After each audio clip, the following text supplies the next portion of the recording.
Hey guys, Miss May here, and I just want to talk a little bit about statistics today.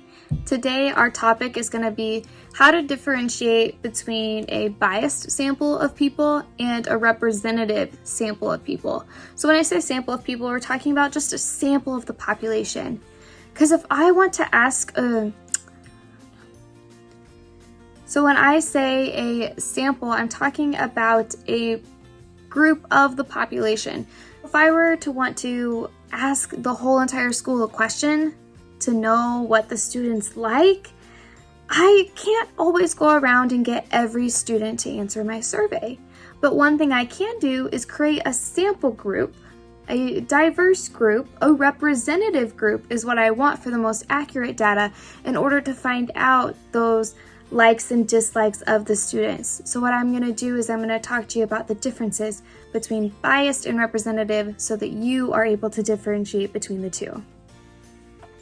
The first word that we're going to talk about is biased. Having a biased group, and what that means is that your group favors one side. So if I were to give two opinions, this whole group, the majority of that group would all have the same preference. They would all have similar preferences and go towards that one idea, that one option. So basically what you're doing is you're choosing a group with that same preference, probably the preference that you want to win in the survey, and you're just creating this group that's not going to give you the best data. You're looking at a group that's already all on one side. There's not going to be any arguments. Nothing's going to be that different. And it's honestly not that entertaining. So I just want to give you an example of what a biased group might look like.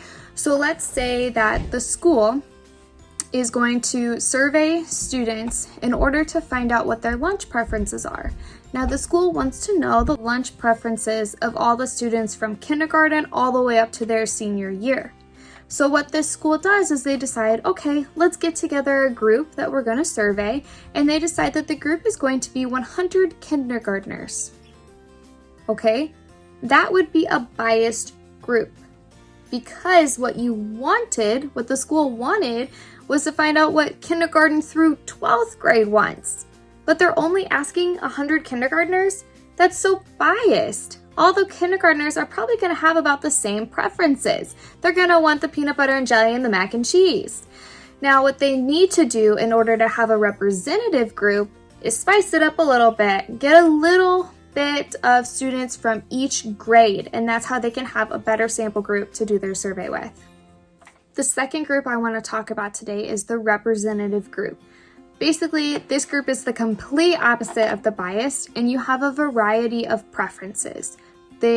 Everyone in this group isn't just on that one preference. You're going to have a variety. An example of a representative group that you want to survey could be, let's say I want to know about the average time that the middle school students spend watching TV per week. So what I might do to get a representative group, I might stand outside the doors at the middle school and ask every 10th student, so it's random. I'm not purposely picking certain students. I'm just randomly picking every 10, getting a variety of opinions from these students in order to collect my data. And I'm going to have a lot more successful data when you have diversity, when you're going out and making sure you're hitting all the different types of students that you want to ask. Don't just ask those kindergartners about their lunch preferences. Make sure that the people you're asking are really fitting what you want to get out of the data. So that's really all I have to say about biased groups versus representative groups. Now, we use these two terms when we talk about statistics and probability, and I'm just hoping that you can differentiate between the two now that you've watched this video. Remember, when it's biased, they're already forming a group that's strong towards an opinion.